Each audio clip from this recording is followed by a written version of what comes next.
Rebuilding SoCal is our commitment to following our recovery every step of the way in every community. And when the Eaton fire blazed through Altadena, it took more than homes and memories. It devastated a city that has long been a haven for Black families.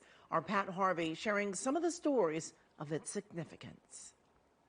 I love the community so much I have Altadena tattooed on me, believe it or not. Trevor Howard Kelly has lived in Altadena his entire life. My dad bought the property in 1968 after getting his GI Bill from the Navy. We tried to get property in Pasadena, but of course they redlined everyone to Altadena, so that's how we landed there. His parents' home burned down in the Eaton fire. His 83-year-old mother, a pillar of the community, lost her life in the fire. So one house my whole life, now it's gone.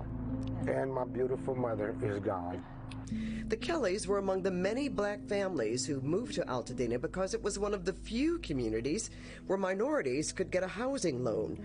Redlining, or the practice of denying people access to credit because of where they lived, was a common practice at the time. It was basically very racially acceptable for the African American. They could come here and build their businesses without having to go through a lot of red tape that they were experiencing in other states and other, places that they were trying to live. Town Council member Darlene Green says this enclave became a sanctuary for the Black community, even for celebrities such as baseball great Jackie Robinson, Oscar-winning actor Sidney Poitier, and author Octavia Butler. My grandmother, who bought the home as a single woman, was with 10 children, by the way. Wow. She scraped, she worked.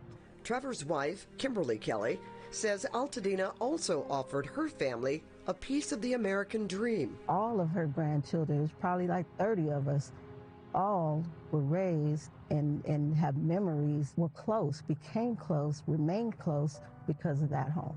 At one point, African Americans made up over 40% of homeowners in Altadena.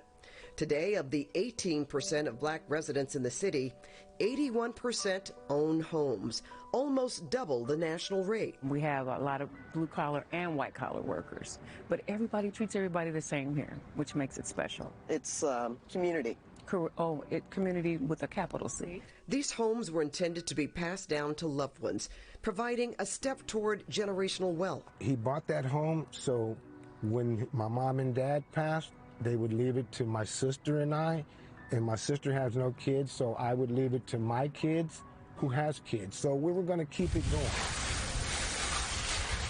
And an unusual fact we have discovered in this community is that there are many members of the same family living within minutes of each other. They are here with their children, and their children's children are here. One of the families we spoke to, the Williams family, lost 5 homes and 3 additional ones were damaged, all within a 3-mile radius. People want us to be really, really sad, and we are inside, but I mean, we're okay, right? We're okay. At last count, the Eaton fire had damaged or destroyed 7,000 structures, making it one of the 5 most destructive fires in the state.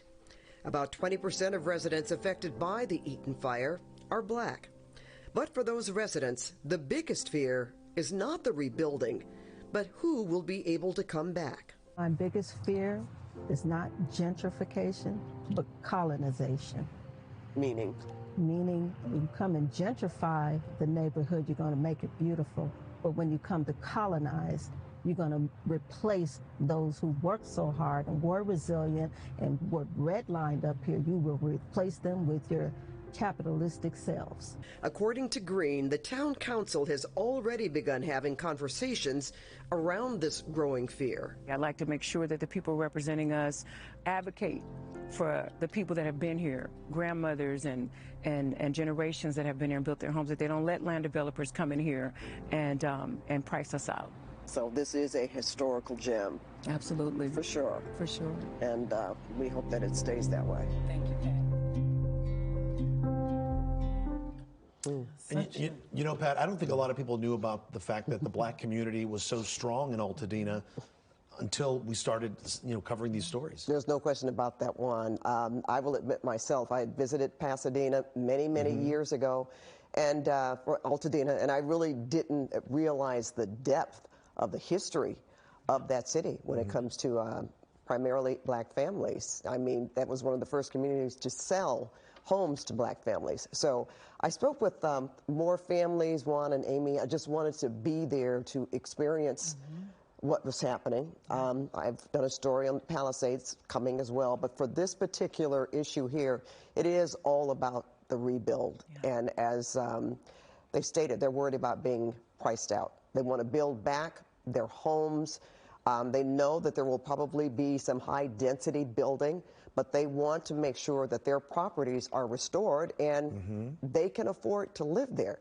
And that's going to be the test going forward. It's going to take a long time, but that will be the test. And we hope that it happens because this happened through no fault of theirs. And we'll be here to document it, Yes, that's for sure. Absolutely. No and question. It's so important because there have been other communities in California that started out as black communities, but many of those really disappeared. And the fact that the black community stayed so strong in Altadena, I mean, that really is something that we hope to see continue. Yeah, we hope so too. And they're just so nice, really. They sure are. Looked like it. All right. All right, Pat, thank you Thanks, so guys. much.